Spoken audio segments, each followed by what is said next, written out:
Let's see what's going on in your reading. I'm going to start from the past. I don't know, this month for some reason, the past seems very pivotal for what's going on in the present and what will be happening in the future. Now in the past, you received the Hangman and the Eight of Swords. They're both really restricting cards. The legend goes that the Hanged Man is the Norse god Odin, who hung for 9 days upside down, staring into the well of Urds for the mystical wisdom of the runes, which means secret magic letters. He relinquished his freedom of the outside world for the stillness to acquire the runes' wisdom through a spiritual journey from death to the rebirth. And in the legend, they say he actually did die and come back to life. And here the lesson is to stop controlling the physical world. Look at things in a different light and relinquish the old ideas, because the new ideas are avidly seeking their place. This is the lesson of allowing things to go with the flow without opposition. This is what the Tao religion believes is woo-wee. It's called non-doing. Here the Hangman did a voluntary sacrifice for a spiritual awakening. And there usually is some type of sacrifice associated to the Hangman. And it's time now to reflect before you make any rash decisions. This is a time to do some soul searching, and personal reflection is very painful. But something threw you into this personal reflection because the clarification card is the Eight of Swords. Something externally or internally ensnared you into a labyrinth because you feel restricted. You've been incapacitated, restrained, trapped, and it feels like you can't escape, but in reality, you can escape at any minute, but you choose not to. It's time to break the chains of personal fears and misgivings that have rendered you helpless and hopeless. And you know you want to change because down on the right from the past cards, for the base of your spine for sourcing and urgings, you see the Chariot and the Eight of Wands. The Chariot is about overcoming opposing forces. He's about discipline, strength of willpower, and going into a spiritual awakening. Having some self-control in order to acquire confidence and facing your challenges head on. It's a movement card. It's a card about going forward, finding your higher self. You no longer want to sit on the sidelines and just be a spectator, because the Eight of Wands is the card of sudden change. And it's usually a positive sudden change. You know, when things weren't going right, and you were always looking around thinking, why me? All of a sudden, everything's happening just the way it should, and it feels very comfortable. And now you know you're in a transition and you're changing. And the Eight of Wands can also be about bringing news and messages, so something that's probably going to be a cornerstone in your change and transition. You might have already heard it, or maybe it's coming. But I think you've already heard it because the card's up above for your sacrum and your pelvic for awakening and arousing. You receive the World card and the King of Cups. Now the World card is the completion card. You're at the end of a cycle. Whatever it is that was holding you back with the Hanged Man and the Eight of Swords in the past, it's no longer part of the program. You've gone through the gauntlet of all of the major arcana cards and came to an end point. And you've earned and learned and you've acquired knowledge now so that you're capable of any challenges that are thrown in front of you. And that's where the Chariot comes in too, because it's time to overcome the opposing forces, and you did. Now that you have the World card, you have the confidence. And the clarification card has given you that confidence too, because you got the King of Cups. The presence of any king assist in acquiring your long-term goals. But here this king is taking turbulent waters and making it tranquil. He's balancing out your unconscious with your conscious. He's controlling your emotions. All of a sudden you have a deeper understanding of yourself. You've gotten to the point where you know thyself. And you're starting to treat yourself with respect and as well other people. You're going to find that there's going to be a dramatic change in how you handle your interpersonal interactions. The King of Cups has taught you to maintain your composure in the midst of a wild sea of difficult situations. For you to find serenity. Now he might be molten lava on the inside of emotions, but he's stolid and able to handle his emotions on the outside and has self-control. Now the cards up above for your solar plexus receive the Lovers and the Three of Wands. Here it is now that you can control your emotions. You're able to manifest some deeper emotional bonds and harmonious relationships. And the Lovers card is about making decisions between vice and virtue. And this is where the Chariot comes in, as overcoming opposing forces. You have to make some good decisions. And whatever decisions you made, the clarification card is the Three of Wands. You're being acknowledged for some accomplishments. This is a card also that makes you feel that things are falling into place and making you feel good, just like the Eight of Wands down there for sudden change. This card is about expansion and movement, just like the Chariot is. But there's a few problems and storm clouds over the horizon, because the center cards are the Page of Swords and the Knight of Pentacles. Now the Page of Swords is a very clever, charming, intelligent, but very immature person. Page brings ideas and a Knight launches these into action. And once you get some experience, then the Queen brings further understanding, and a King brings you to attaining these long-term goals, as I mentioned for the King of Cups. But here you're back with some immature feeling energy. And the Page of Swords can be a very undercutting card. He's the kind of guy that when he walks into a party, everybody goes, oh no, he's here again. Because he uses words against people. He's a spy master. He listens to what people are saying and then passes it along as gossip. And it can be very hurting gossip. But now the Knight of Pentacles is saying, slow down. The Knight of Pentacles is just, he just trots along and acquires things as he goes. And he slowly acquires wealth, health, well-being. And down on the bottom right for the throat for communicating and teaching, you receive Temperance and the Two of Wands. Now Temperance is saying, whoa, put a halt on this Page of Swords thing. Slow down. Use the Knight of Pentacles idea of just acquiring things slowly and being very mellow. And the Two of Wands is making plans. You've made some plans.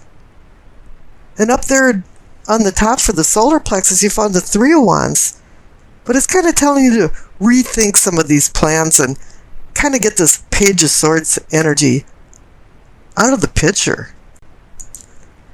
And up above for your third eye for seeing and envisioning, you receive the Four of Cups and the Four of Wands. 2 4 cards. The Four of Cups is a contemplative card like the Hanged Man is.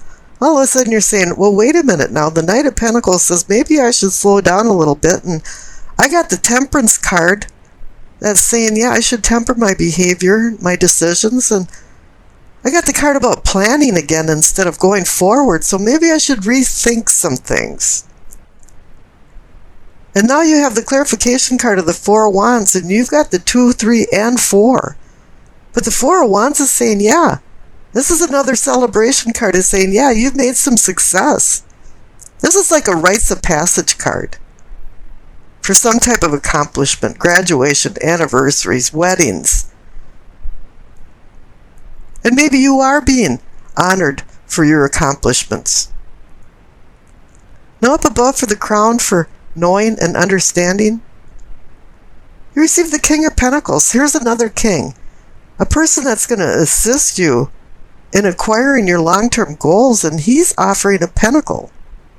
This is earth, health, wealth. But here I think it's more health and well-being, because the clarification card is the Ten of Cups. The card with the rainbow of cups, so you can glimpse a little bit of heaven over the rainbow. It's a card about happiness and contentment.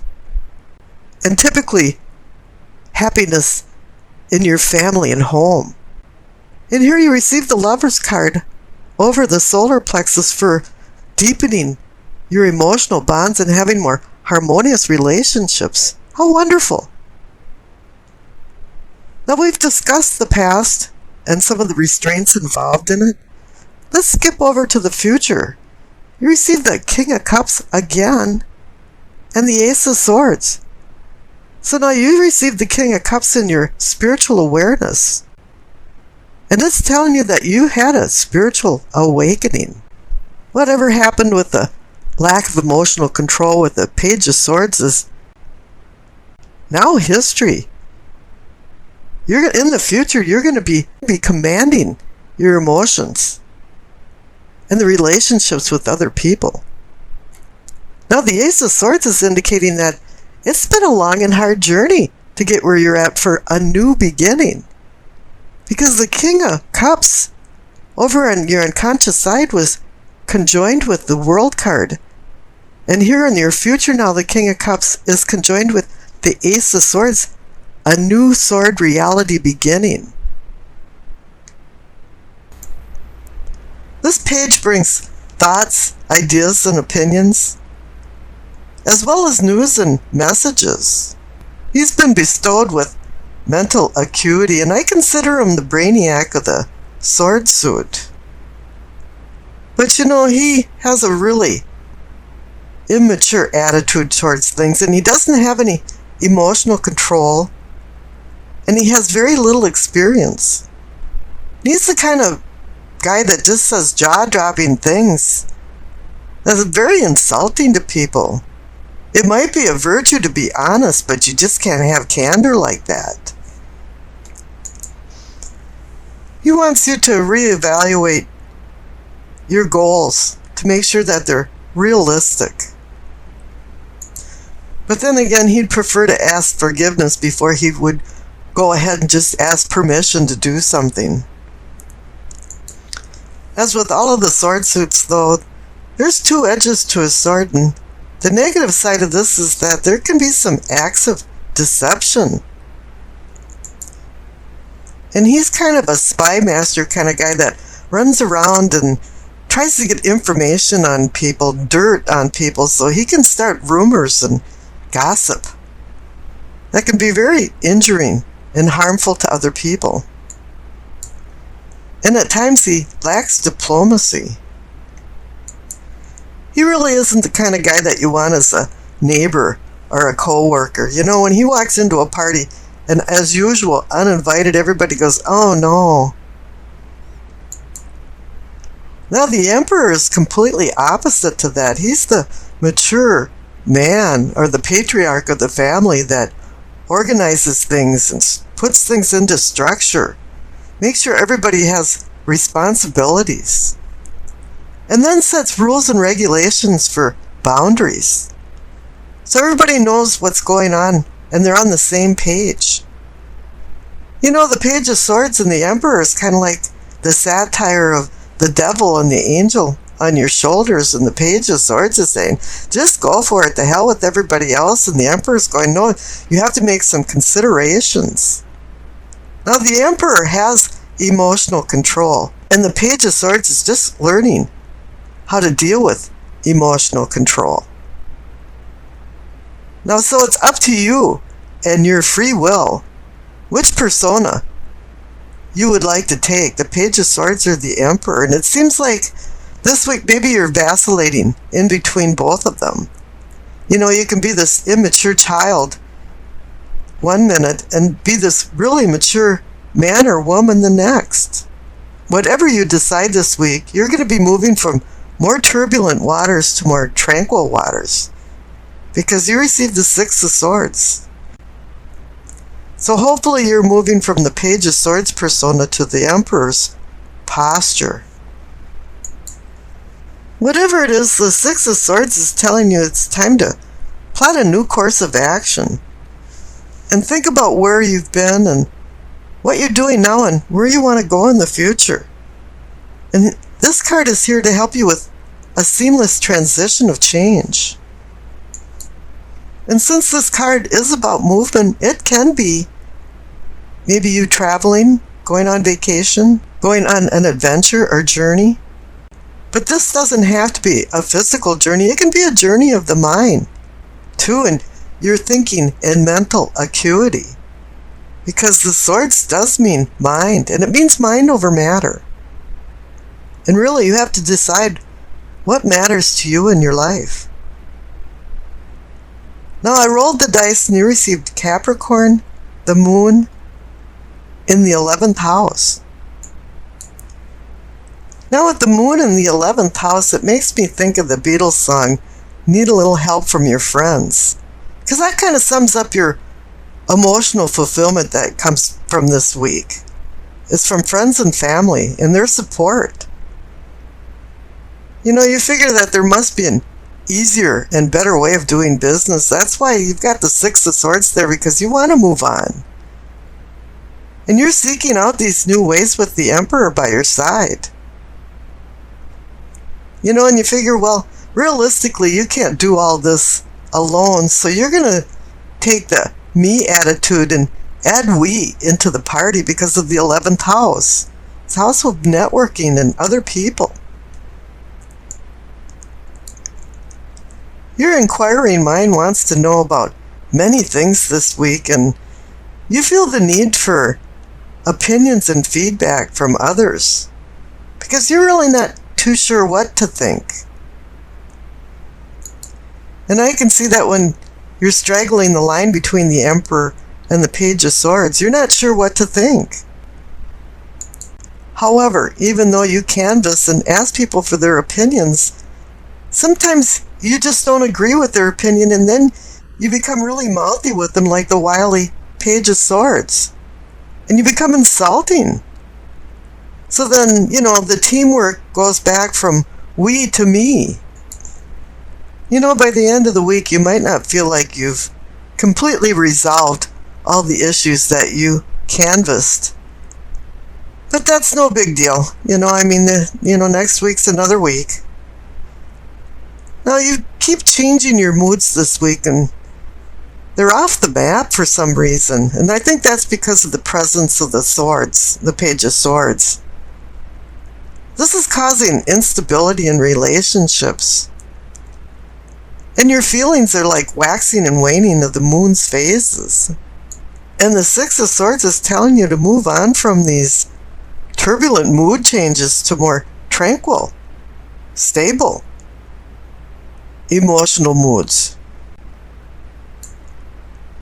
You know, to you this week, strength is found in numbers with open-minded humanitarian thinking. That comes from the 11th house. Now on the 29th, Mars opposes Saturn. It kind of puts a screeching halt on your ambitions.